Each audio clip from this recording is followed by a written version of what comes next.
Bonjour à tous et à toutes. Alors cette vidéo aujourd'hui, elle s'adresse aux ex-PIMO et aux ex-POMI des témoins de Jéhovah ou des personnes qui sont dans d'autres sectes parce que finalement c'est la même chose. Alors PIMO, POMI ça veut dire quoi? Donc PIMO c'est physically in, mentally out et POMI c'est mentally out, physiquement dedans. Voilà.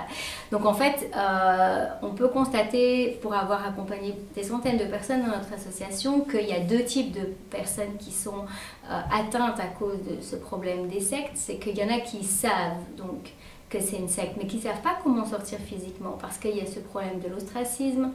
Et d'autres personnes qui, à l'inverse, sont dans la secte sortie, c'est-à-dire qu'on les a mis dehors parce qu'ils ont pour eux péché, et qui sont à l'extérieur. Mais en fait, même en étant à l'extérieur, ils sont toujours physiquement, ils sont dehors, mais ils sont toujours sous l'emprise de la manipulation de ces sectes.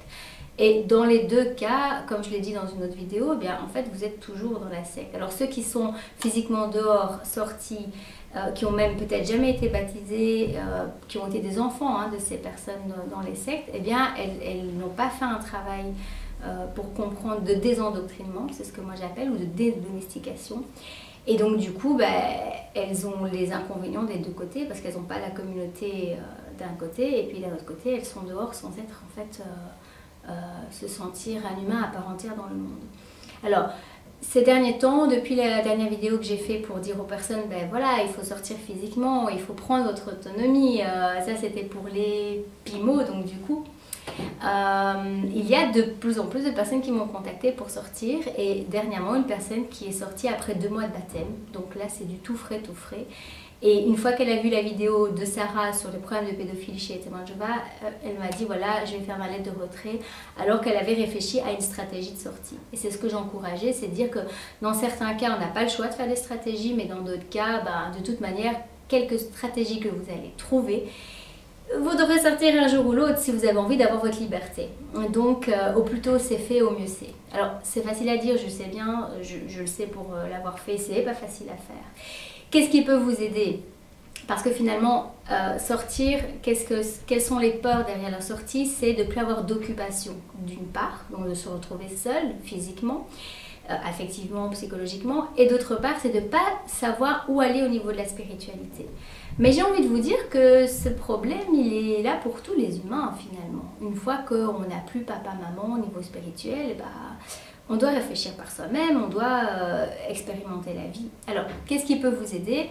Je conseille aux personnes de faire des recherches, développer l'esprit critique, faire des recherches dans toutes les religions sans vous coller à une communauté plus que l'autre.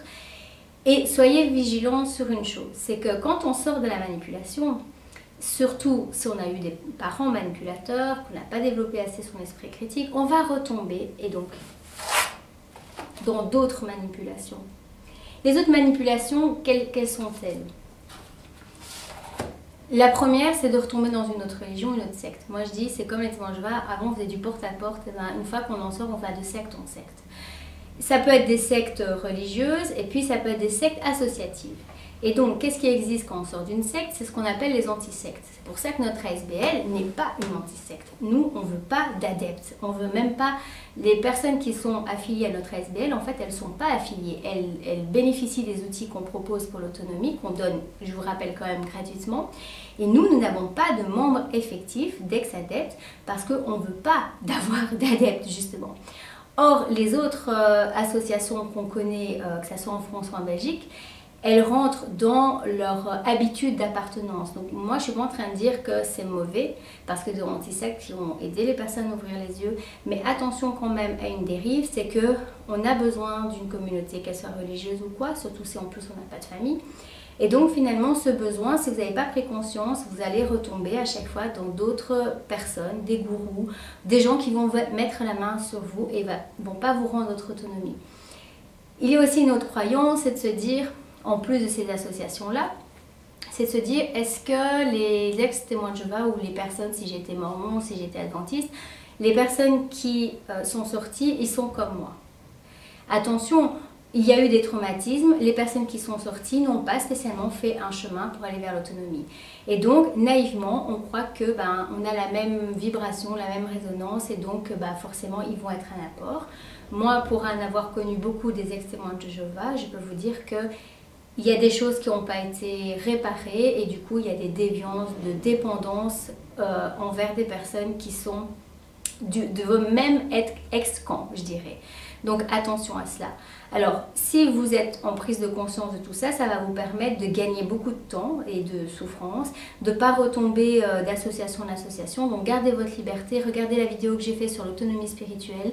C'est vrai que ça paraît, on a l'impression d'être seul, mais voilà, l'oiseau quand il sort de son nid, les parents le poussent et puis il doit voler. Donc si vous retardez ça, ça sera la même chose. Ce que je peux vous conseiller comme film, c'est le film d'Indiana Jones sur la dernière croisade. Je pense que ça peut vous parler. Il y a un passage sur la foi. Je pense que la foi, si on comprend que c'est du lâcher prise, c'est de la confiance en la vie, vous allez tout de suite comprendre lorsque vous allez voir le film vers où je veux aller. Enfin, je vous conseille un livre qui s'appelle Le Cocon et le Papillon. Donc il m'a tapé dans l'œil parce que vu que Checopas, c'est l'acronyme de Chenille, Cocon, Papillon, c'était obligatoire que je l'achète.